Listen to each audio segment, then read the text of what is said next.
Hi, bye, Mary. Bye-bye. Harrison Koch, he does a lot of stuff. He's a independent. Charges about $150 per house. Okay. He will do sunset shots. He will do drone footage. It's a small townhouse. I just put his phone number in the chat for you. Okay. So No, I'm looking at the wrong thing. I like his work because, like I said, he'll doctor him up. He knows he'll Photoshop just a little bit. Like, he doesn't charge extra for small touch-ups. Well, maybe he just doesn't charge me, but he's Photoshopped some blemishes and walls for me, so that, like, there was a listing I did that had a giant runner from where someone had a power strip and they pulled it off the kid's wall, and it stripped all the paint of this big section of a blue wall. So it was almost impossible to match the paint. Hey, Charity, did you get a text? No? I wonder if that text even went out. I think He just Photoshopped it real quick because it was a simple touch-up, and it just it's that level of service that I use to go to, and he's awesome. Okay. No, I just got the text for Lisa's meeting, but not for this one. Yeah, I got a text for Lisa's, but not this. Well, let me see. Nope. That's weird. It's almost like you guys are waiting for me to text you to click the links and stuff.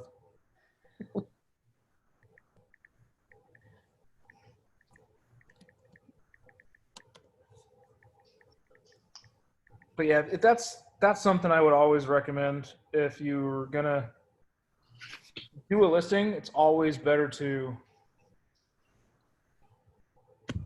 spend a little bit more and have nicer photos. Yeah. I was really disappointed with those last ones, so that's why I was. I'm picky about photos too. So You what? I'm picky about photos too.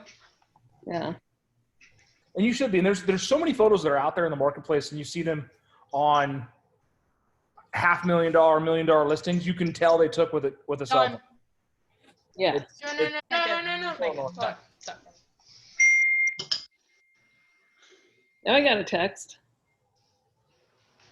It doesn't take a whole lot to have the best photos in Sierra Vista. If you start doing that, you can cross-platform over to other things. Because if you get, like, I've been vetted for referrals from other agents by looking at my listings. Hey, I got a friend that's looking to sell their house in this neighborhood, and I'm talking to a bunch of agents. Tell me about your business. What listings have you had? What are the addresses? Or they'll look you up in KWLS and check them out and actually go and scrub.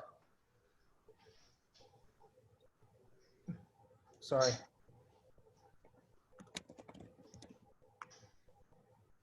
They're asking me questions.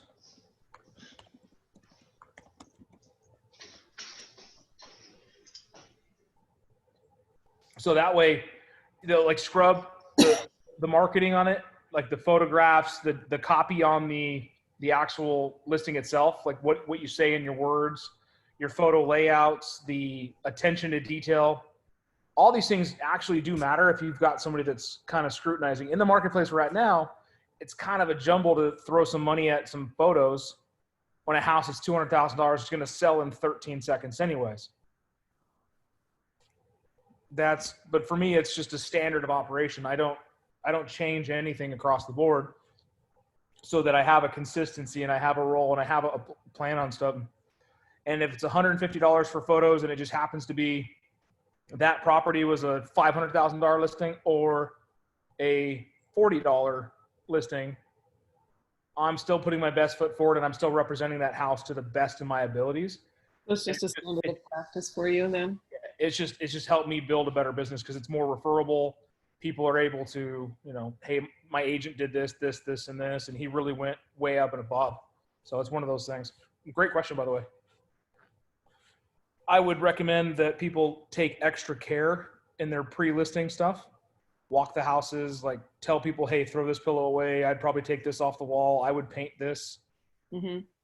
actually take the role of a real estate consultant and not just, yeah, I'll do the paperwork and put it in line and I'll answer questions when agents call me Yeah.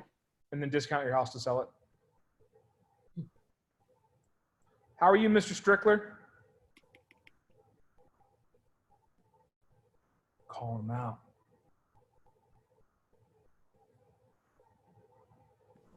Fantastic. Thank you for asking, sir. Sorry, I was on mute. It's all good. Rookie move. Glad to hear everybody's doing good. Figured I'd drop in and see what the discussion was going to be about. What all are you all seeing in the market center as far as for increase, decrease, or how are the numbers looking over the last couple months here?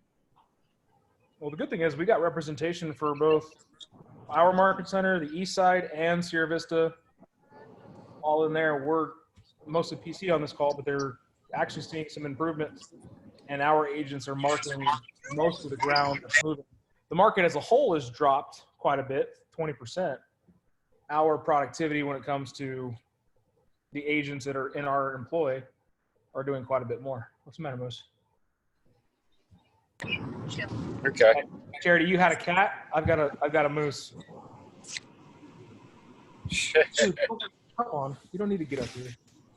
A fluffy cat. A non-fluffy cat that's named Fluffy. Stop it. So, Daniel, let me ask you this question. As a listing manager for one of the larger production teams in our company, how do you feel about photographs? What does your team do for photographs on housing? All right, so I'm glad that you asked that because I kind of caught the tail end of y'all's conversation. It depends on the listing. Because I manage the listings for Tracy, we kind of make the call on listings. We actually spent the money and bought a professional grade camera. And Tammy does some of our editing. Do the photos come out as good as professional? By any means, no. She's using basically a Photoshop program, and I can tell the difference in the photos. Now, I totally like your idea. What's that? Instagram filters. I don't know what she's using and doing. I passed the photos off to her, and she makes them look 100 times better. But we did spend some money in that, and it depends on the client as well. We try to give everybody options. So I let them know, hey, when I come to sign the listing documents with you, if your house is ready, I can take the photos while I'm there, or if you'd prefer, we can schedule for a later date to have a professional photographer. And give them the option because people love options, right? So I actually had a lady call me the other week and said, bring listing documents, bring your cameras, bring a sign in a lockbox. I want to get this on the market now. So I kind of tend to feel out each client a little bit and see what direction that they're wanting, and go that route with it. So that there are a number of properties that I've taken the photos on, and they do come out well after some editing. But like I say, nowhere near as good as what the pros do. If anybody needs a reasonable photographer, I've got one that does very good work, drone shots, the whole nine. I think Theo does with the company as well, doesn't he? Yeah, Theo does as well. Okay. Have you used Theo? Not yet. I've got my guy Harrison that I use for everything. Right. I've used Theo. And you like his work? Yeah. Okay. I have too, and he's great. Okay. So, and I totally appreciate the value and like the idea of what Dan's got going on there, to whether it's a $40 listing or a $500,000 listing, he's doing the photos on each one. And that definitely, is something that's setting him apart. And I think that's an awesome idea. We do it, some of the photos in-house, of course, to save on the bottom line. Right. Doing good yourself? Excuse me 1 second here. Yes, we did. Yeah, so that's what it's all about, is just making sure you're doing what's going to work for your business, having consistency with it. So if you're going to make it a part of your business plan, then if you're going to do a step level, so okay, from 0 to 100 or 150, I'll take them myself. I've got a nice DSLR. From 150 to 250, I might, take them myself. I might hire them out, 250 and up. Whatever you're going to do, set that out at expectations for yourself so you can know and have more conviction when you're doing your listing presentations, more conviction in your process, and everything is just lined out and set up. On every house I do, they get professional photos, 2 lock boxes. One's a contractor box, one's a MLS box. I have it written down in my listing agreement that my sellers allow me to do so, and the expectations of doing that. I let them know that we never go live that day. I want them to have a couple of days to get the house set up based on what I've seen. And that's typically putting stuff away, like in the kitchen, the toaster, the KitchenAid mixer, all the things that they may have cleaned the kitchen and put all the small knickknacks away. They just may have overlooked the fact that their kitchen looks so much bigger when you take a 20-quart mixer off the counter. Absolutely right. And not to interrupt you there, but one thing that we tell folks when we're going in is, hey, we're competing with HGTV here because everybody's watching a do-it-yourself show, a flip or flop house, and that's what we're competing against. That's been the standard that's been set, that everybody wants this clean and pristine looking kitchen and bathroom and backyard. So yes, you're absolutely correct there. I love that too. Everyone thinks they're an agent because they watch HGTV for 2 hours.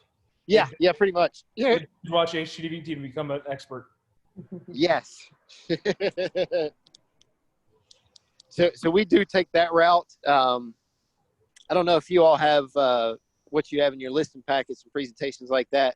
We actually have a checklist that we'll leave with clients that, hey, while we're there, if it's not ready, that kind of thing, we've got a checklist that we leave with them, just about different smells throughout the house.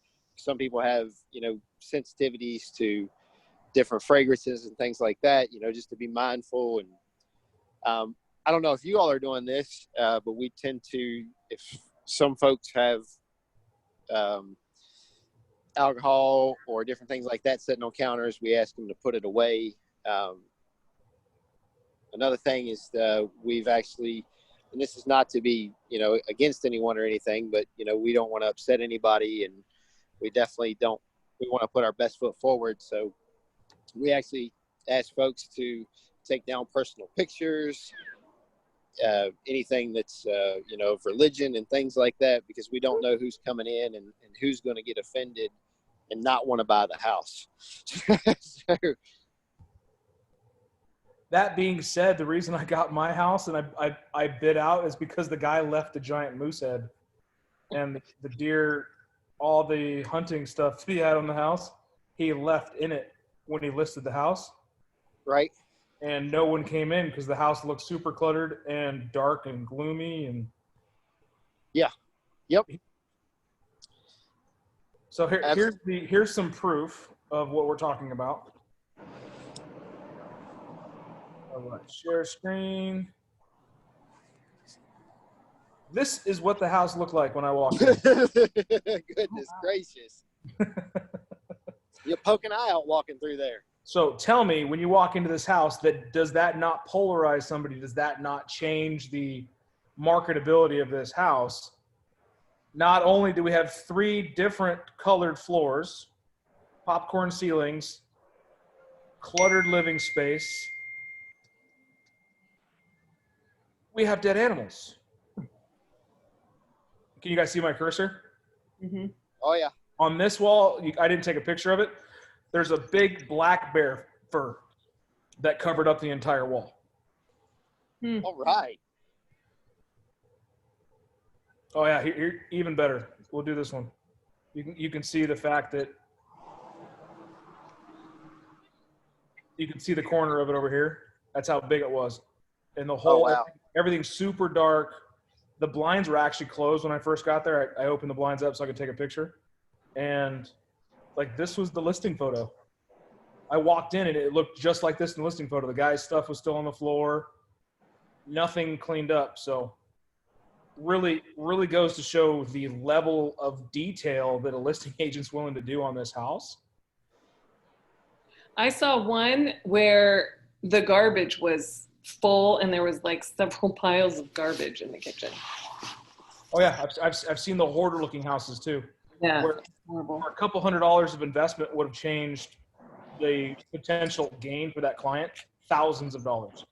Yeah. Tens of thousands of dollars.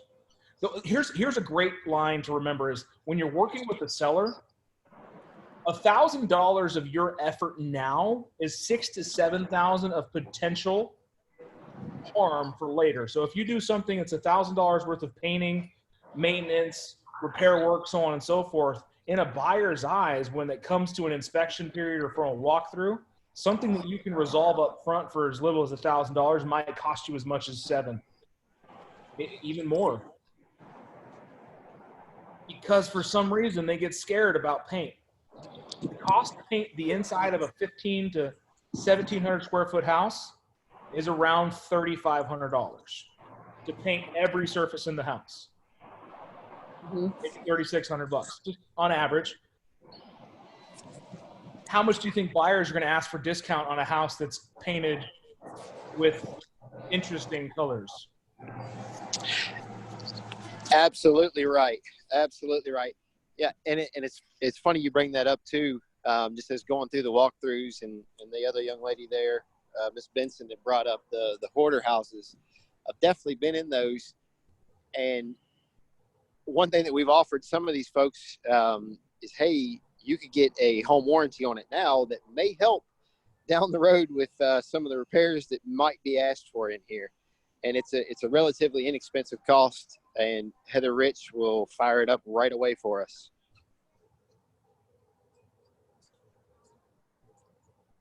So it's good stuff. Seller coverage, always recommend. I see Hope shaking her head on that one. I think she's done it. How you doing, Ron? Thanks for joining us. Just stopping in to look. Right? Window shopping? I like it. Yeah. So that was. Well, hey, folks, I hope everybody has a good evening. It was great talking to you all this evening. I hope everybody's business is accelerating now that we're on the downslide of the COVID-19. If anybody needs anything, have a great evening. I'm going to go have dinner with my family. Awesome. Thanks for joining in with us, man. We'll talk to you soon. Thank y'all. Be safe. Oh, that was a great question, Mary. It took a 20-minute turn talking about photographs and listing. Good stuff. All right. Anyone else got something you want to bring up or we can talk about that you want to kind of group around and discuss best etiquette?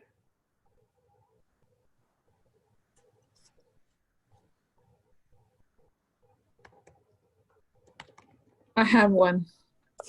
Yes, ma'am.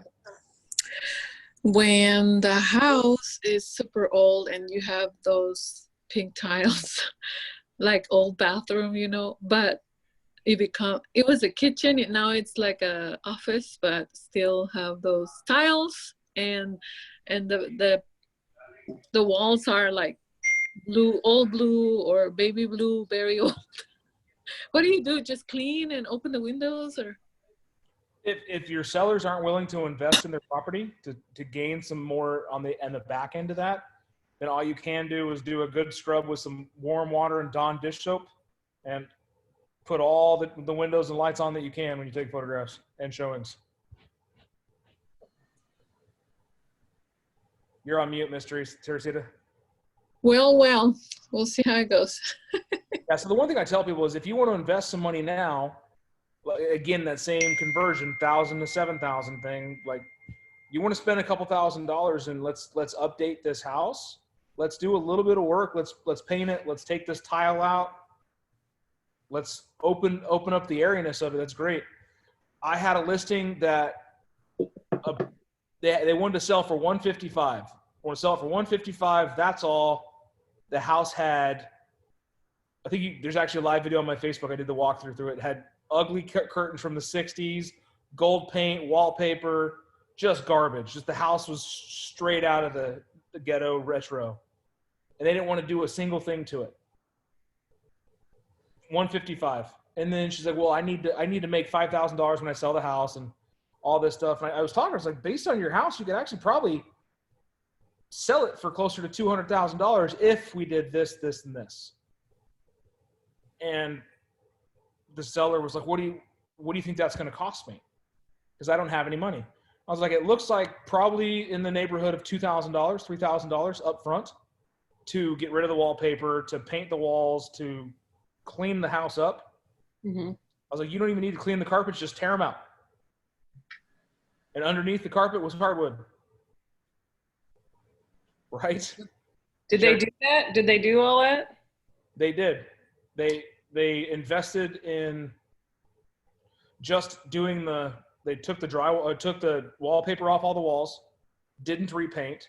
They just took the wallpaper off because it came off really clean. Mm-hmm. Actually, no, they painted one wall because it was really, really stucky. And they took the carpets out, got a cash offer for $180 the day it went live. Wow. And then she's like, well, should we wait for another offer? I was like, if you want to be greedy, go ahead. Well, she said, you said I could sell my house for $200,000. I was like, yeah, but you forgot to do a couple of the other things we talked about. It had an ancient 100 amp electrical panel on it, which was just garbage, looked terrible. Like it looked like it was an expensive thing to fix. And I was like, this is probably going to cost you $1,500 to $2,000. That's it. She's like, wait, that's it. Yeah. And then she held out and we got $189 on an FHA deal. And the appraiser made us put an electrical panel on. Mm. So she walked away with $15,000 instead of $5,000. And it was just by having a conversation with her up front saying, listen, if you want to do that, and I mean, it changed my payday a little bit. Mm-hmm. You know, an extra $1,800 is not a bad thing.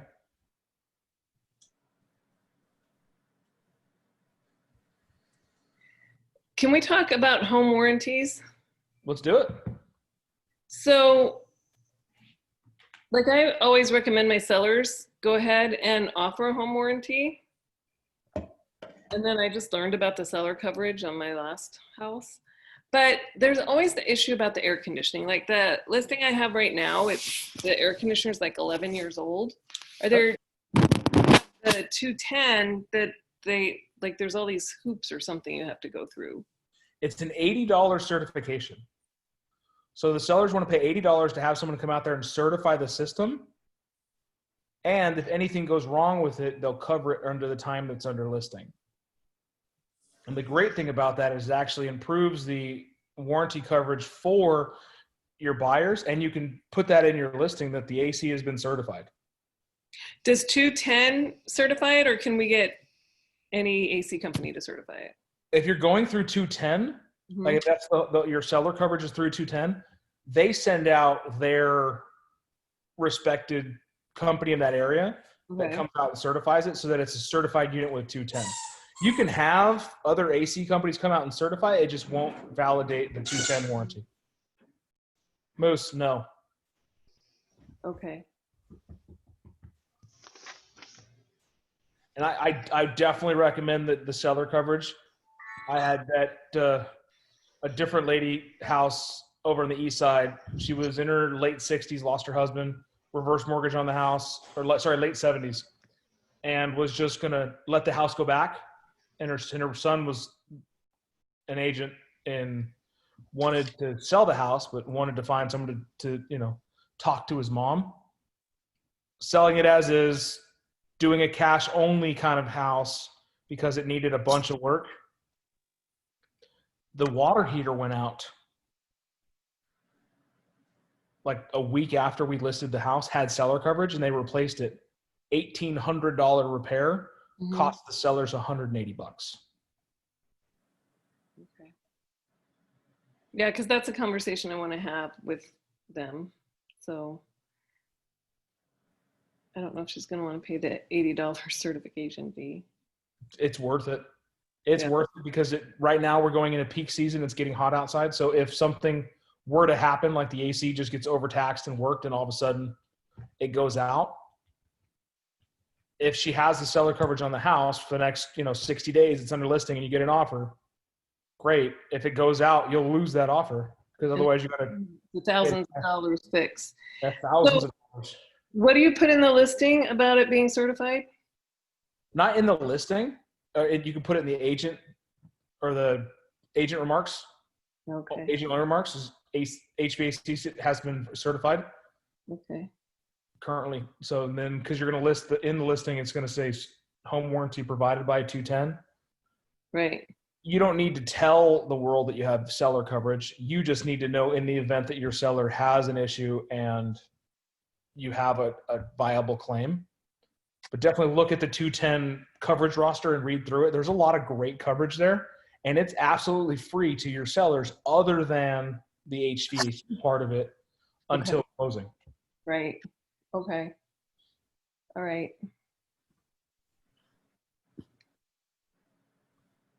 Good. Thank you.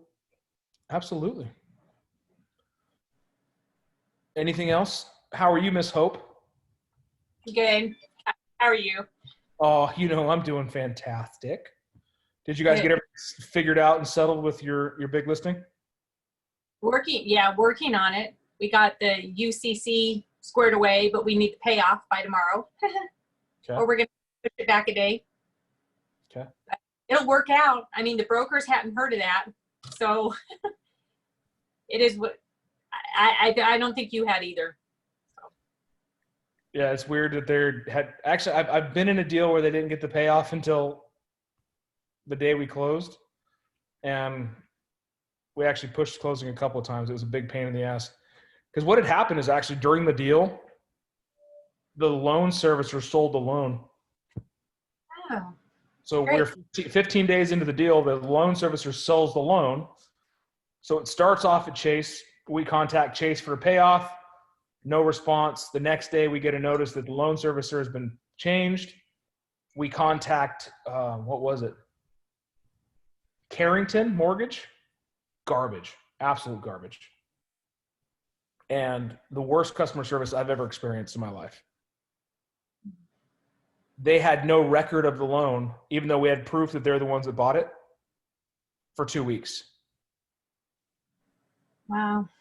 And they wouldn't talk to anyone. They would only talk to the homeowner. The homeowner, we had multiple three-way calls with myself, the homeowner, the bank, the homeowner, and the title company. They claimed to have sent the payoff 4 different times to fax. They kept faxing it to the wrong phone number. Like, it was just an absolute show. I'm glad it doesn't sound like I'm the only one then that's ever maybe happened to. So No, it's just it's our job as the coach of the deal or the quarterback, if you will, just to follow along in the process. And it changed my process on deals.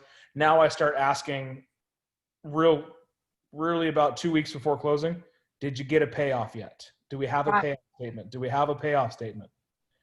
And it's super important you work with a title company you can lean on. Because I think I heard you say that, Hope, that it's a title company that you haven't used before, right? Right.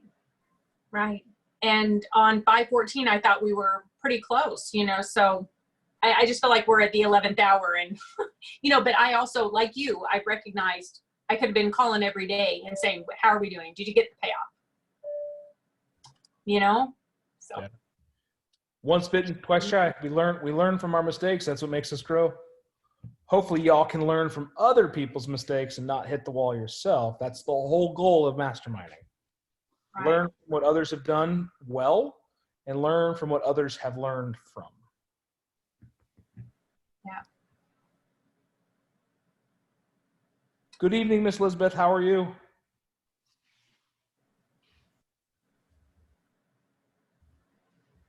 We got so many quiet people in here. I love it. I'm not quite today. Renee looks like she's in the Blair Witch Project. Walking up the stairs.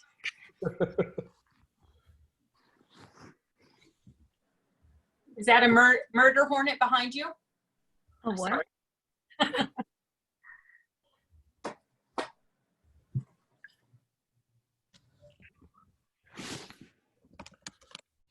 Awesome. What else we got questions on? Good stuff so far. How are you doing just mindset collectively with the world starting to turn again? Where are you at with that? I'm good. Yeah, I see more smiles out of you. That's good. I'm ecstatic. Are we back to work more, Mary?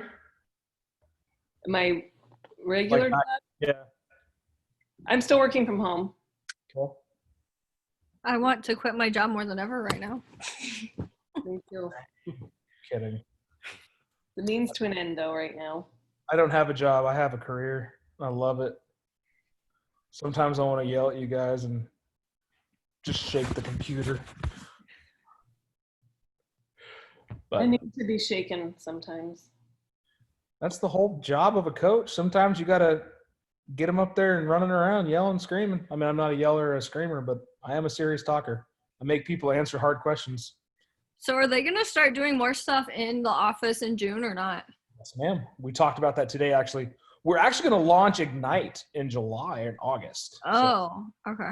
We're doing Ignite course in August, which would be good. It's Ignite 2.0, brand new So series. do you know when that's going to be yet or not? Just count on the first week of August, more than likely. We say Even July. though, is Mega Camp still on or not? Don't know yet. Okay. I know Masterminds was condensed down to a webinar format instead of a in-person thing. How long is Ignite? 4 weeks. 4 weeks, 5 days a week, a couple hours a day. It's very, But it's in person, right? very immersive. Yes. I mean, we're being told now with U of A that we might not even go back in August. Really? So, yeah. So, which is nice though, because I'll be able to, I don't know if I could like fully do Ignite if I can't get my feet off the ground yet, but I can at least come to stuff during the day. Right. We're going to start doing things at different market centers. I'm going to be making trips out to all 3 Okay. main centers. Because I think that'll help me a little bit too to get that boost. It's just, Right. Just having the energy around you, and that's what yeah. Where's The Ignite? Just like hearing other people on calls and stuff, I feel like is helpful. So Yeah, Yeah. this helped me so much. to it. I read an article today that this has been one of the most socially damaging things we've ever experienced. And it's played on more people than terrorism because it's actually separating people from a social network they're used to. And they say in these Zoom calls, it's super helpful if you have your camera on because you get a lot of subliminal communication from the visual cues back and forth. You're looking at the eyes, you're looking at the smile, you're looking at hand movements, you're looking at the background of their house, and like you're painting a bigger picture of who someone is without the smell, without the hearing in the background, without the other non-visionary senses, and it makes you feel connected. Mm-hmm. Like the 3 people on the call, like I know Melissa, she doesn't turn the camera on very much, and Ron has done a couple of times. Elizabeth doesn't very often. They don't feel as connected to us as we don't feel as connected to them as they do us because we can't see them. They can but see yeah, and then like even if you have, because like when you just have the strip, anybody that has like a video pops up before everybody else. Yes. Like I wouldn't even known that other people were on it because it just shows up as videos. The only Yeah. time I don't I turn can mine on gallery is mode if I'm working and I've got stuff going on that, like taking calls and stuff at work.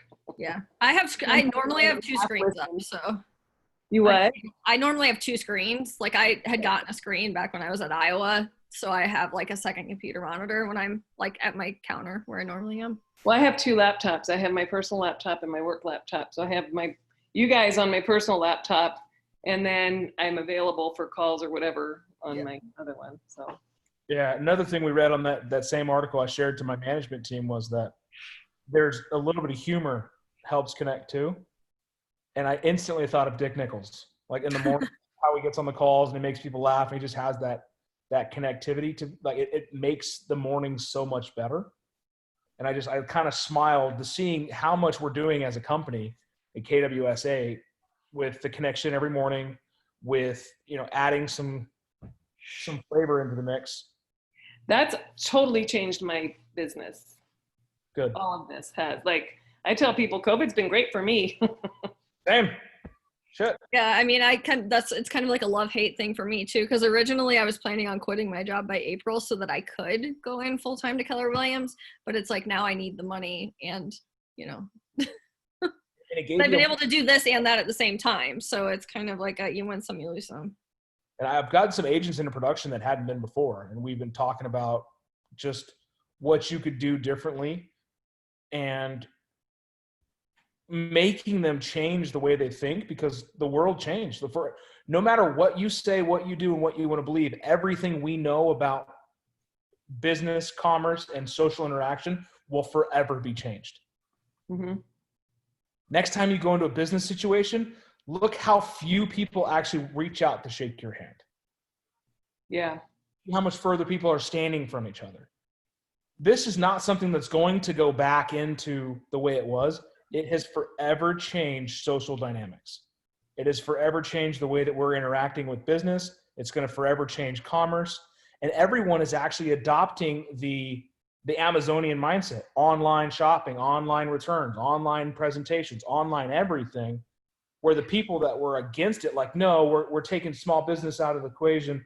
We're ruining private industry. All these mega companies are just winning out. Now everyone's adapting to that online mentality, and you're getting My company's talking about, you know, just going remote, and we've had remote employees for years, but we've also had main branch offices, and now, you know, they're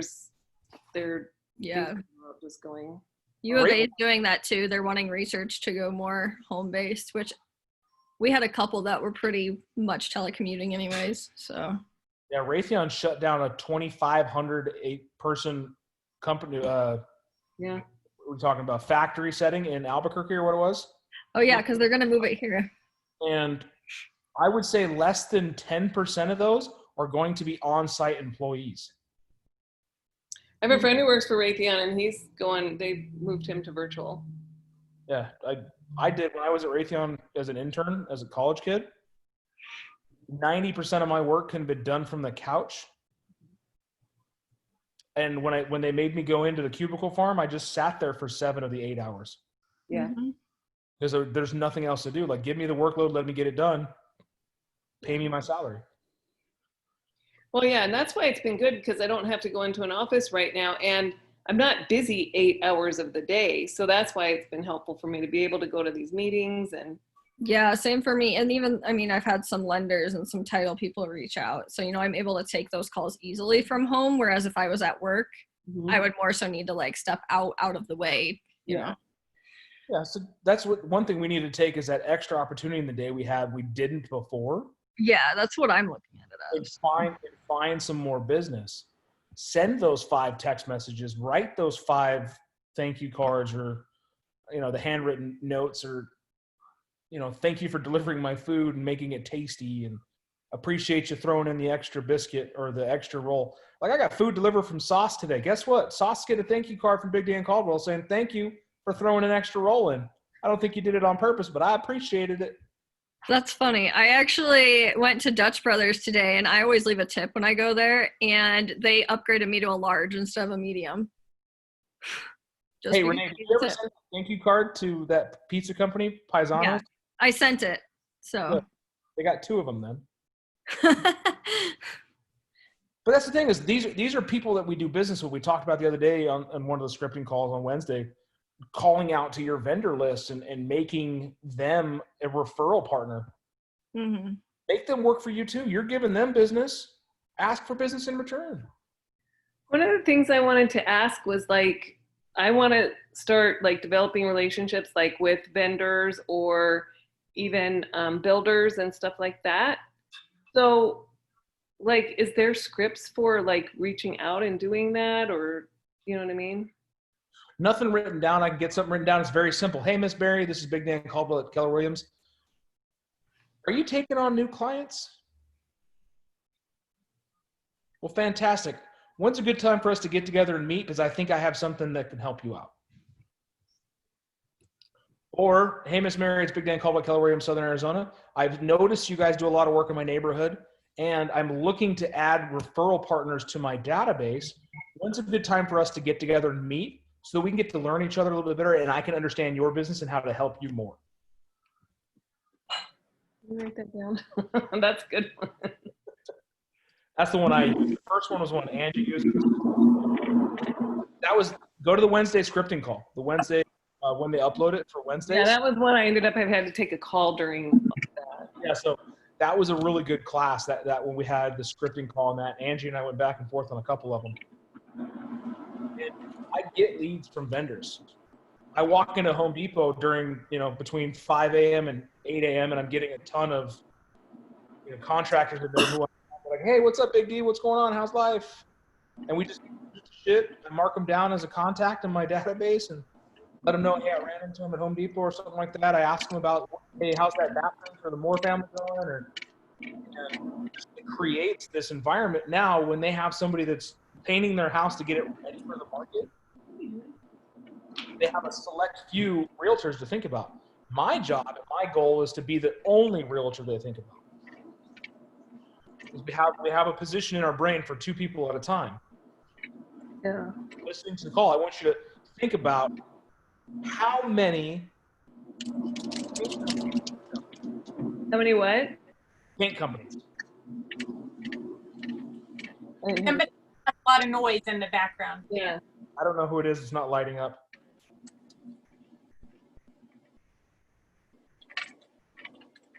Robin. I found it. It was Robin. Oh,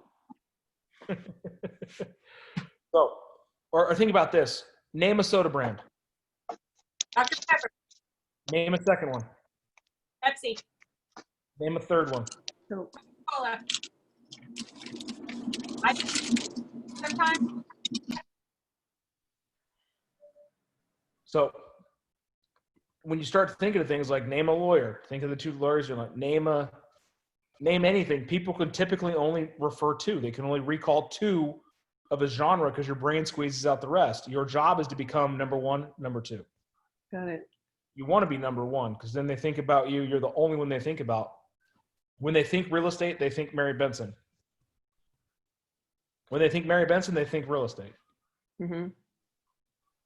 One of the biggest struggles I had getting into business is when they thought Big Dan Caldwell, they thought cars, they thought trucks, they thought SUVs. They didn't think houses. I had built such a large network in the car business that I was the go-to resource in cars. Mm-hmm. I wasn't in my tagline is like, I'm not here to sell you a car. I'm here to help you buy one. I'm your friend in the car business. Now I'm your friend in real estate. And it's taken a year and a half of consistent branding when I got in the business to start getting people to call me and refer me on houses and stop calling me and asking me about cars. Which car dealership were you at? I was at Larry Miller Dodge for 5 years, Jim Click for a little bit, Watson for 2 years. I got my car at Jim Click. That's why I was curious. Yeah, then in Tucson and then in Denver for a little bit. Like I had a guy in Denver call me last year or the year before and asked me if I could help sell him a truck. I was all, sorry, Bubba, I can help you buy a house. Mm-hmm. Not so good on trucks anymore, but I can get you lined up with somebody. So, yeah, it's all about mind share. So let's start setting some appointments. Make that part of your lead gen. Let's talk to some locally owned businesses. Yeah. Is Chipotle or is Chick-fil-A a locally owned business?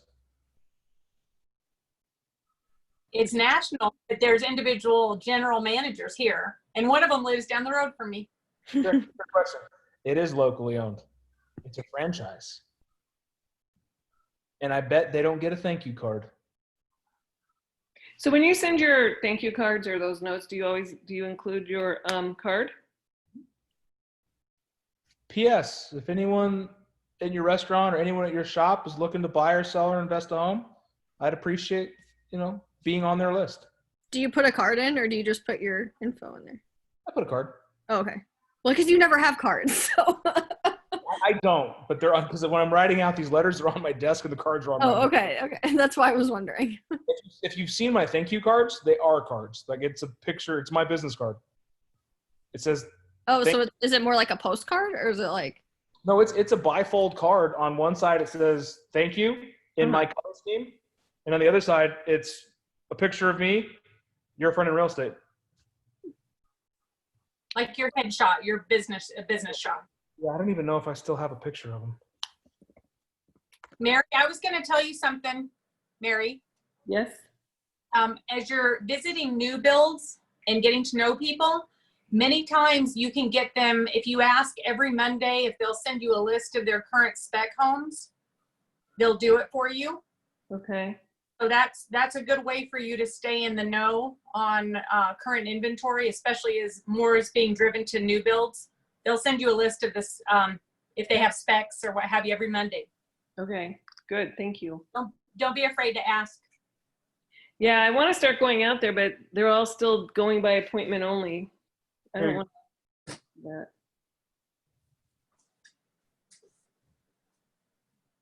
So for $15, here's my thank you cards.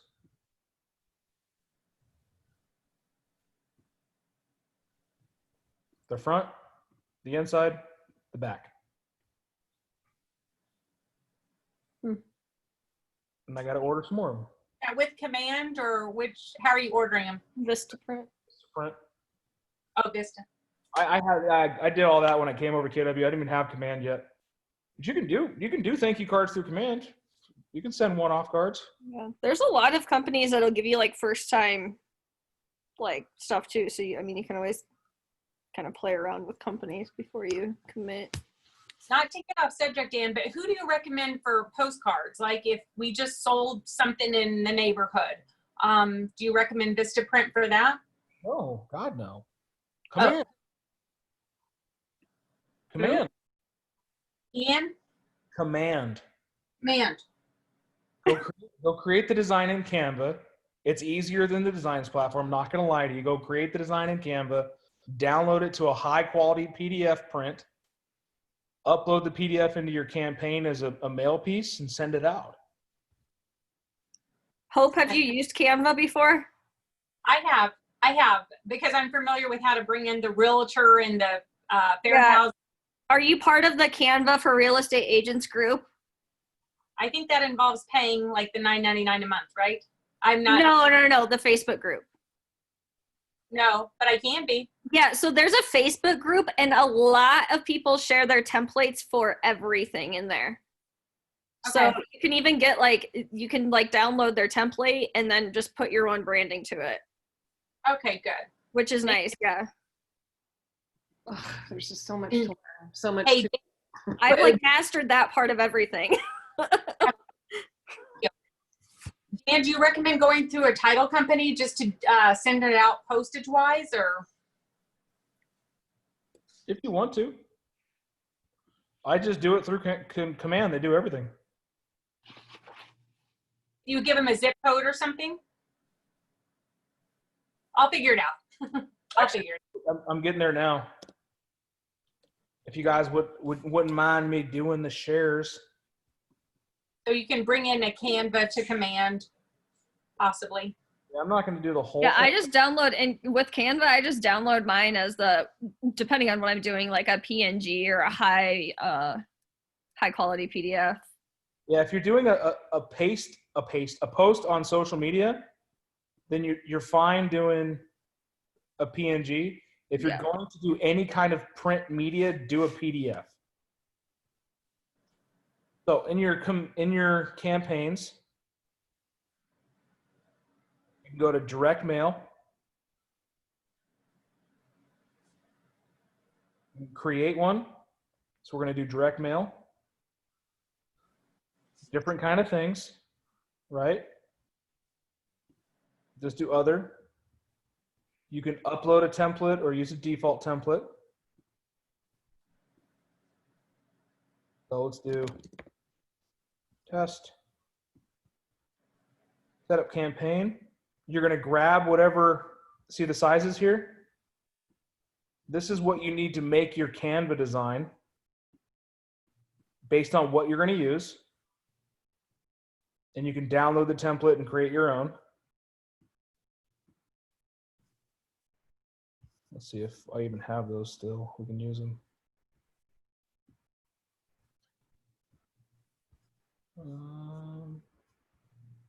I don't know.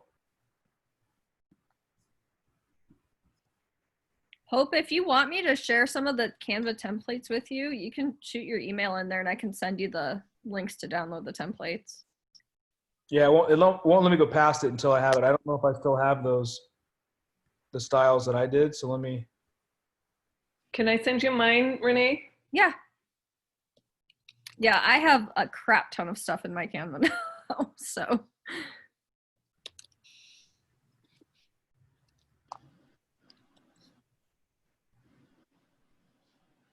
Yeah, I love Canva. It's a simple, easy program. Yeah. I use it for just about everything. Yeah, I used it a little bit when I was at the University of Iowa, so I was semi-familiar with it, and then gotten a lot of helpful things on there. Print quality PDF. Download.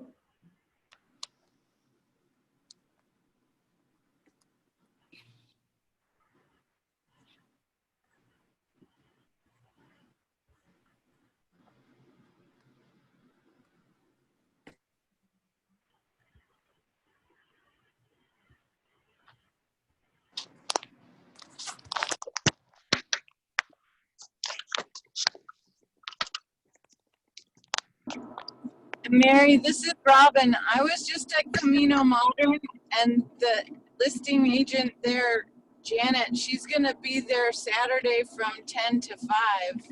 They're and not, Sunday. but are they taking just walk-in people, or, because a lot of them are there, but they still just are appointment only?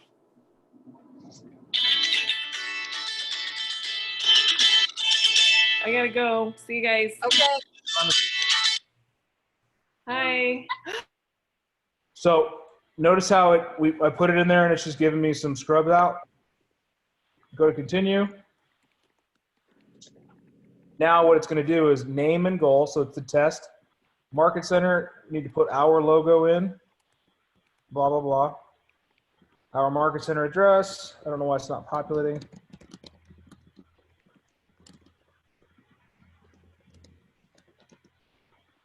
Oh.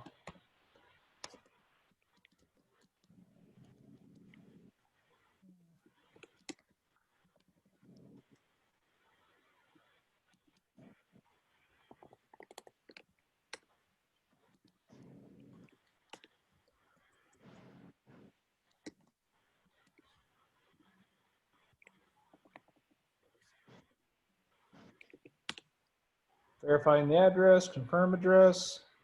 Targeting, this is where you can do your targeting right now. Hope. Yes, I hear you. So if you sold an address, happens to be this one, right? Mm-hmm. This happens to be the street address that we're targeting. Save. Budget, 200 postcards. You can do first class, which just gets it there within 4 to 7 days, or standard, which could be up to 2 weeks. So 200 postcards for $118, so dollar less than 50 cents a piece or something like that, right? Save. Now we're going to configure our targeting. Yes, I do.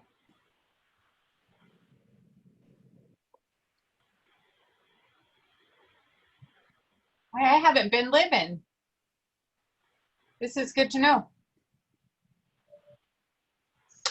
Now, once you click the next step, which is giving me an internal error, it's throwing it off because it's picking up the entire thing. Okay. But what that'll do is you can go in there and you can actually target the house and do a spread around. It'll show you where it's going to fall into. Like a radius or something, or? Exactly. So I actually sent this. You can see the postcard right here. Can you see it? Mm-hmm. Big screen. I want to live in your neighborhood. I sent this postcard out to 205 people. Picked up a listing. Nice. So Thank you. It's super simple. I'm gonna send out another one here shortly. It's just say hi kind of thing. But that's how you can take the command approach to doing your postcards, and you don't have to take them down and mail them yourself. You don't have to take it from one company to another. And what was that?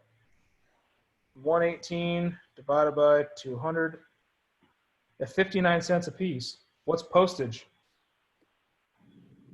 49.50 cents already.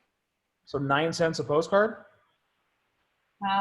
Oh wait, it's cheaper for postcards though. I forgot about that. You're saying it's just a little postcard. I recommend if you're going to do them, do bright colors that stand out. Like that was a big ass red postcard. You think people are going to see it? Yeah. Got some attraction. I also got some calls from agents like, hey man, why are you marketing in my neighborhood? Because I want to live in your neighborhood. Help me find a house. Okay. Never got a call from a single one of them. Oddly enough, I just happened to find this house on MLS. So that was truly strategic because you did want to live in the area. I absolutely did. But either way you win, you get action, you get something going. Yeah, so send them out. Like that's what Coldwell Banker offers, this program that you can spend $300 on and they'll send out postcards and do a flyer and all that bullshit. You can do all of that right through command. All right. And $118 and you're getting 200 mailed where you don't have to have someone else do it, already done. Very good. That's my next thing to do. Great. You can target yourself and get better leads yourself. So match your listings with a postcard, a just sold, a price reduction, a investor's opportunity, whatever. Do a Facebook post and then start calling circles prospecting. You want to make some more business? Do some more work. And it's not a whole lot more work to do. Just got to do a little bit more. Yeah. You guys ever heard of the 212 principle? 1 degrees. What's the difference between 211 degrees and 212 degrees? 1 degree. What's the difference? What do you get 212 degrees? Boiling water. What do you get at 211 degrees? Hot water. Thank you, Charity. That's it. 1 degree of difference makes all the world. What do you get at 33 degrees? Cold water. Cold water. What do you get at 32 degrees? Ice. Ice. Total different. Did you know that the difference between now and the last ice age is roughly 2 degrees? An average earthly temperature of 2 degrees is between us and an ice age. So if you guys just do 1 degree more work, 1% better, what's it going to yield? Ice. Ice. Well, for me, I love it. I'm a hot dude. I overheat. I'm like, whew, my house is like 70 degrees right now. I'm sweating.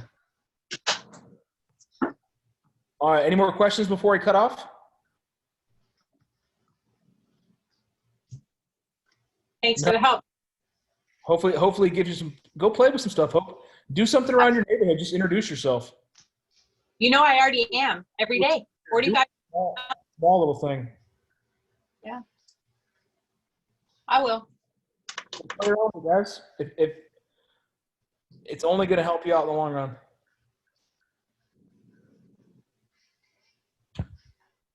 Have a good night. I'll talk to you guys in the morning. See you on the ramp up. Thank you. Thanks a lot.